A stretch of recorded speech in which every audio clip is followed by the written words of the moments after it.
ஆண்டவராகிய இயேசு கிறிஸ்து நாமத்தினாலே உங்களை நான் வாழ்த்துகிறேன். மீண்டுமாக உங்களை சந்திக்கிறதுலே நான் மிகுந்த மகிழ்ச்சி அடைகிறேன். இன்றைக்கி நம்ம பிள்ளைங்களுக்கு என்ன சொல்லித்தர போகிறோம்னா, நம்மளோட சண்டே ஸ்கூலில் வேத வசனத்துடைய முக்கியத்துவத்தை நம்ம சொல்லித்தர போகிறோம். வேத வசனம் எவ்வளவு முக்கியம் வாய்ந்தது, அதுக்கு நம்ம எவ்வளோ இம்பார்ட்டன்ஸ் கொடுக்கணும் அப்படின்றத சொல்லித்தரதுக்காக இன்றைக்கி நான் உங்களுக்கு ஒரு பசில் நான் காட்டுறேன். வெரி சிம்பிள் தான், வெரி ஈஸி. இங்கே பாருங்கள், நீங்கள் பிள்ளைங்க என்ன பண்ண போகிறீங்க, கிளாஸ்க்கு போகிறதுக்கு முன்னதாக இந்த மாதிரி ஒரு சார்ட்டில் இந்த ட்ரையாங்கிள்ஸ் நீங்கள் வரைஞ்சிக்க போகிறீங்க. ஓகேங்களா? இது ரொம்ப பழைய பசில், ஒருவேளை உங்களுக்கு தெரிஞ்சிருக்கலாம். நான் சென்னையில் இருக்கும்போது நான் சில்ட்ரன் மினிஸ்ட்ரியில் யூஸ் பண்ண ஒரு கார் திடீர்னு எனக்கு ஞாபகம் வந்துச்சு. சரி, உங்களுக்கு சொல்லித்தரலாமே, உங்களுக்கு பிரயோஜனமாக இருக்கும் என்பதற்காக நீங்கள் ஒரு சார்ட் பேப்பரில் என்ன பண்ண போகிறீங்கன்னா, இதே மாதிரி ட்ரையாங்கிள்ஸ் வரைஞ்சிக்க போகிறீங்க. சரிங்களா? ட்ரையாங்கிள்ஸ்னால் தமிழில் முக்கோணம். ஓகேங்களா? ட்ரையாங்கிள்ஸ் வரைஞ்சிக்கிட்டு நீங்கள் பிள்ளைங்களுக்கு என்ன சொல்ல போகிறீங்கன்னா, இங்கே பார் தம்பி தங்கச்சி, இப்போது அக்கா அவனுக்கு ஒரு பிக்சர் நான் காட்டுறேன். இதில் வந்து ட்ரையாங்கிள்ஸ், நிறைய ட்ரையாங்கிள்ஸ் இருக்குது. சரியா? இதை வந்து நம்ம என்ன பண்ண போகிறோன்னா, ரொம்ப சின்ன குழந்தைங்களுக்கு நம்ம இது சொல்லித்தர முடியாது, இந்த பசில் நம்ம நடத்த முடியாது, கேமை நம்ம நடத்த முடியாது. கொஞ்சம் பெரிய பிள்ளைங்க, ஒரு 4th ஸ்டாண்டர்ட் அபவ் கூட நம்ம பண்ணலாம். 4th standard, 5th standard, 6th standard, பெரிய பசங்க வரைக்கும் நம்ம பண்ணலாம். உங்கள் யூத் மீட்டிங்கில் கூட நீங்கள் பண்ணலாம். பெரியவங்களுக்கு நீங்கள் நடத்தும் போது கூட இதை பண்ணலாம். ரொம்ப இன்ட்ரெஸ்டிங்காக இருக்கும். சரிங்களா? இதை வந்து நீங்கள் என்ன பண்ண போகிறீங்கன்னா, இதில் எத்தனை ட்ரையாங்கிள் இருக்குதுன்னு கவுண்ட் பண்ணி யார் ஃபஸ்ட்டு சொல்கிறாங்கன்னு பார்க்கலாம். அப்படின்னா எத்தனை ட்ரையாங்கிளுக்கு என்ன 1 2 3 4 5 6 7 8 9 10 அப்படி சொல்லிட்டு ஏதோ ஒன்று சொல்லுவாங்க. அதான் 20 இருக்குக்கா, 30 இருக்குக்கா அப்படின்னு அடிச்சு விடுவாங்க. அப்போ நீங்கள் வந்து இல்லை இல்லை இல்லை அப்படின்னு சொல்லிட்டு நீங்கள் என்ன பண்ண போகிறீங்க, சரி எத்தனை ட்ரையாங்கிள்ஸுக்கு ஒவ்வொருத்தரும் ஒவ்வொன்று சொல்கிறீங்க. ஒருத்தன் 20ன்னு சொல்கிறான், 30ன்னு சொல்கிறான், 15ன்னு சொல்கிறாங்க. சரி, நம்ம கவுண்ட் பண்ணலாம் எத்தனை இருக்குது அப்படின்னு சொல்லிட்டு, இது நீங்கள் கவுண்ட் பண்ணுறதுக்காக நான் வந்து ஒரு 4 ஸ்டெப்பு நான் உங்களுக்கு சொல்லித்தரேன். ஓகேங்களா? எப்படின்னா, ஃபஸ்ட்டு வந்து இதில் வந்து 4 சைஸ் ட்ரையாங்கிள் இருக்குது தங்கச்சி, 4 சைஸ் இருக்கும். ஓகேங்களா? இந்த பெரிய சைஸ் ஒரு ட்ரையாங்கிள் பார்த்தியா, இது ஒரு ட்ரையாங்கிள். ஓகே, இது ஒரு சைஸ் 1. அடுத்தது இங்கே பாருங்கள், இது ஒரு ட்ரையாங்கிள், இந்த சைஸ் ஒரு ட்ரையாங்கிள். ஓகேங்களா? இது வந்து இது 2வது ஒரு சைஸு. ஓகேங்களா? அடுத்தது 3வது இங்கே ஒரு ட்ரையாங்கிள் இருக்குது பாரு, இது ஒரு சைஸ். ஓகேங்களா? அடுத்தது சின்னதாக இது 1. அப்போ மொத்தம் எத்தனை சைஸ் இருக்குது? சைஸ் வாரியாக நம்ம இப்போ என்ன பண்ண போகிறோம், கவுண்ட் பண்ண போகிறோம். ஃபஸ்ட்டு பெரிய சைஸு, அடுத்தது அதோட கொஞ்சம் சின்ன சைஸு, அடுத்தது அதோட கொஞ்சம் சின்ன சைஸு, அடுத்தது சின்ன சைஸ் ட்ரையாங்கிள். இப்போ நம்ம கவுண்ட் பண்ணுறதுக்காக நீங்கள் என்ன பண்ண போகிறீங்கன்னா, ஃபஸ்ட்டு நீங்கள் ரெடியாக இருக்கணும். ஓகேங்களா? நீங்கள் என்ன பண்ணலாம், ஒரு போர்டில் கூட நீங்கள் எழுதி போடலாம். ஓகேங்களா? நம்ம என்ன பண்ண போகிறோன்னா, சைஸ் படி, இது வந்து சைஸ் நம்பர் 1 சின்னதாக இருக்கிறதுனால, size number 2, size number 3, size number 4. Okay, இப்போ நம்ம 4 சைஸ்லேருந்து நம்ம கவுண்ட் பண்ண ஆரம்பிக்கலாம். ஓகே, இந்த 4 சைஸ், பெரிய சைஸில் எத்தனை ட்ரையாங்கிள் இருக்குது? ஒன்று தாங்க இருக்குது சைஸில், வேறு இல்லை. அதுமாதிரி ரொம்ப முக்கியமான காரியம் என்னென்னா, இப்படி இருக்கிறதும் ட்ரையாங்கிள் தான், தலைகீழ இருக்குது பார்த்தியா, அதுவும் ட்ரையாங்கிள் தான். தலைகீழ இருக்கிற ட்ரையாங்கிளையும் நம்ம கவுண்ட் பண்ண போகிறோம். ஓகேங்களா? அப்படின்னு சொல்லிவிடுங்க. ஓகே, சைஸ் 4ல் எத்தனை ட்ரையாங்கிள்ஸ் இருக்குது? அதே மாதிரி நான் ஏற்கனவே சொல்லிட்டேன், அப் சைடில் எத்தனை ட்ரையாங்கிள் இருக்குது, டவுன் சைடில். 4 சைஸில் ஒரே ஒரு ட்ரையாங்கிள் தான் இருக்குது. ஓகேங்களா? அப்போ நீங்கள் என்ன பண்ண போகிறீங்க, நான் உங்கள் சார்ட்டை நான் காட்டுறேன், சைஸு போட்டு அப் டவுன் எப்படி எழுதுறதுன்றது. ஓகேங்களா? 4ல் 1 இருக்குது. அடுத்தது சைஸ் 3, இந்த சைஸ் ட்ரையாங்கிள் எத்தனை இருக்குது? 1. ஓகேங்களா? இருக்கா? அடுத்தது இங்கே ஒன்று இருக்கா, 2. அடுத்தது இங்கே ஒன்று இருக்குது பாருங்கள், 3. அப்போ சைஸ் 3ல் எத்தனை triangle? 3 triangles. Up side. Down சைடில் எப்படி இருக்கா? டவுன் சைடில் இந்த மாதிரி ட்ரையாங்கிள் சைஸ் இருக்கா? இல்லை. அப்போ 0ன்னு எழுதிருங்க. ஓகேங்களா? அடுத்தது சைஸ் நம்பர் 2. ஓகேங்களா? இந்த சைஸில் எத்தனை ட்ரையாங்கிள் இருக்குது, கவுண்ட் பண்ணலாம்.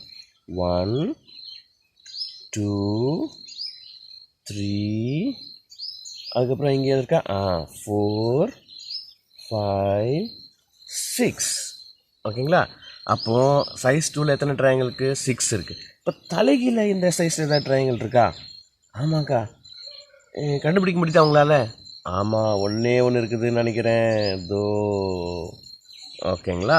அப்போது சைஸ் 2ல் மொத்தம் அப் சைடில் 6 ட்ரையாங்கிள், டவுன் சைடில் 1 ட்ரையாங்கிள். அப்போ டோட்டல் 7 ட்ரையாங்கிள். ஓகேங்களா? நான் சார்ட்டில் எழுதி வச்சுருக்கேன், அதை பார்த்து நான் சொல்கிறேன், அப்புறம் அந்த சார்ட்டை நான் காட்டுறேன். அப்போ சைஸ் 1 இருக்கிறதுல சின்ன சைஸ், இதில் எத்தனை ட்ரையாங்கிள் இருக்குது, கவுண்ட் பண்ணலாமா? முதல்ல அப் சைடு மேலே பார்த்த மாதிரி இருக்க ட்ரையாங்கிள் கவுண்ட் பண்ணலாம். 1 2 3 4 5 6 7 8 9 10. அப் சைடில் எத்தனை ட்ரையாங்கிள்? 10. அதே மாதிரி இப்போ தலையில் இருக்க பாருங்கள், அந்த ட்ரையாங்கிள் கவுண்ட் பண்ணலாம். ஓகேங்களா? ரெடியா? 1 2 3 4 5 6. அப்போ கீழே பார்த்த மாதிரி 6 ட்ரையாங்கிள், மொத்தம் 16 ட்ரையாங்கிள். இப்போ நான் எழுதி வச்சுருக்கிறத நான் உங்களுக்கு காட்டுறேன். சைஸ் ஓகேங்களா, பெரிய சைஸ்லேருந்து நம்ம வருவோம். 4 3 2 1. நீங்கள் என்ன பண்ண போகிறீங்கன்னா, முதல்ல நீங்கள் உங்கள் இந்த சார்ட்டில் வந்து நீங்கள் எம்டியாக நீங்கள் சார்ட் எடுத்துகிட்டு போங்க. முதல்ல இது மட்டும் எழுதிக்கோங்க, size up down total lines நீங்கள் போட்டு வச்சுக்கோங்க. நான் சின்னதாக பென்சிலில் லைன் போட்டு வச்சுருக்கேன், தெரியுதா உங்களுக்கு? ஓகேங்களா, அதை மட்டும் நீங்கள் போட்டுக்கோங்க. காலி எம்டி இதை நீங்கள் எடுத்துருப்போங்க. ஏற்கனவே ஃபுல்லாக எழுதிடாதீங்க. எழுதிட்டிங்கன்னா நீங்கள் சைஸ் 4ன்னு சொல்லும் போதே அவன் சொல்லிவிடுவான், அக்கா மொத்தமாக 27 ட்ரையாங்கிள் இருக்குக்கா அப்படின்னு ஒரு சஸ்பென்ஸ் இருக்காது. அதனால் நீங்கள் என்ன பண்ண போகிறீங்க, எம்டி எடுத்துகிட்டு போகிறீங்க. பென் நீங்கள் கையில் வச்சுக்கோங்க, மார்க்கர் நீங்கள் கையில் வச்சுக்கோங்க. அதை வச்சு ஓகே சைஸ் 4ல் எத்தனை இருக்குது கவுண்ட் பண்ணுங்கள் அப்படின்னு பசங்க சொல்லுவாங்க. 1 இருக்குக்கா அப்படின்னு சொன்னாங்க. ஓகே 1. அது மாதிரி 1 ஒன்றா நீங்கள் பசங்களுக்கு முன்னாடி நீங்கள் எழுதுங்க. அப்போ தான் அது ரொம்ப இன்ட்ரெஸ்டிங்காக இருக்கும். அப்படின்னு சொல்லிவிட்டு நீங்கள் சைஸ் 4ல் எத்தனை இருக்குது, சைஸ் 3ல் அப் சைடு பார்த்த மாதிரி, மேலே பார்த்த மாதிரி எத்தனை இருக்குது, கீழே பார்த்த மாதிரி இருக்குது. ஓகே, கீழே பார்த்த மாதிரி இல்லைன்னா டேஷ் போட்டுருங்க பாருங்கள். அந்த மாதிரி நீங்கள் போட்டுட்டிங்கன்னா சைஸ் 4 எத்தனை, 3 எத்தனை, 2 எத்தனை, 1 எத்தனை, டோட்டல் எத்தனை ட்ரையாங்கிளுக்கு கவுண்ட் பண்ணால் எத்தனை இருக்குது, 27 இருக்கா. அக்கா 27 இருக்குக்கா, அக்கா நான் என்னமோ 10 தான் இருக்குன்னு நினச்சேக்கா, 27 இருக்குக்கா, ஐயோ அப்படின்னு சொல்லி பசங்களை ஆச்சரியப்படுவாங்க. இதிலேருந்து நம்ம பசங்களுக்கு என்ன வசனம் சொல்லித்தர போகிறோன்னா, பாரு வேத வசனன்றது சாதாரணமானது இல்லை தம்பி. வேத வசனம் ரொம்ப நம்ம ஆழமாக அதை நம்ம தியானிக்கும் போது கர்த்தர் நிறையா காரியங்கள் நமக்கு வெளிப்படுத்துவார். அதனால் வேத வசனத்தை நீ படிக்கணும். நீ படிக்க படிக்க படிக்க கர்த்தர் உனக்கு வேத வசனத்தில் நிறையா காரியங்கள் உனக்கு வெளிப்படுத்திக்கிட்டே இருப்பார். அதாவது கர்த்தருக்கு பயப்படுதே ஞானத்தின் ஆரம்பம். அப்போ கர்த்தருக்கு பயப்படுதல்னா என்னது, அவருடைய கட்டளைகளின்படி நம்ம நடக்கிறது. அவருடைய கட்டளையில் என்னது, வேத வசனத்தை நம்ம படிக்கிறது. முக்கியமான ஒரு வசனம் யோவான் 5:39 நான் வாசித்து காட்டுறேன் பாரு. யோவான் 5:39, வேத வாக்கியங்களை ஆராய்ந்து பாருங்கள், அவைகளால் உங்களுக்கு நித்திய ஜீவன் உண்டு. பெரிய வசனமாக இருக்குது, அதை நான் ஷார்ட் பண்ணி உண்டென்று எண்ணுகிறீர்களே, என்னை குறித்து சாட்சி கொடுக்கிறவரும் அவைகளே. இந்த வசனத்தை ஒருத்தர் நீங்கள் ஃபுல்லாக நீங்கள் வாசித்துட்டு அதில் பிள்ளைங்களுக்கு நீங்கள் மனப்பாட வசனம் சொல்லித்தரும்போது வேத வாக்கியங்களை ஆராய்ந்து பாருங்கள், அவைகளால் உங்களுக்கு நித்திய ஜீவன் உண்டென்று எண்ணுகிறீர்களே. அது வரைக்கும் நீங்கள் சொல்லித்தரலாம்.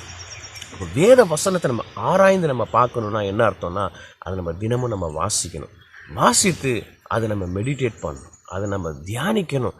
அப்படி நீ செய்யும் போது நிறையா காரியங்கள் வேத வசனத்தில் புதைந்திருக்கிற, வேத வசனன்ற ஒரு பொக்கிஷம் மாதிரி, புதையல் வந்து நிலத்துக்கு மேலே இருக்காது, அதுக்காக நம்ம தோண்டணும்.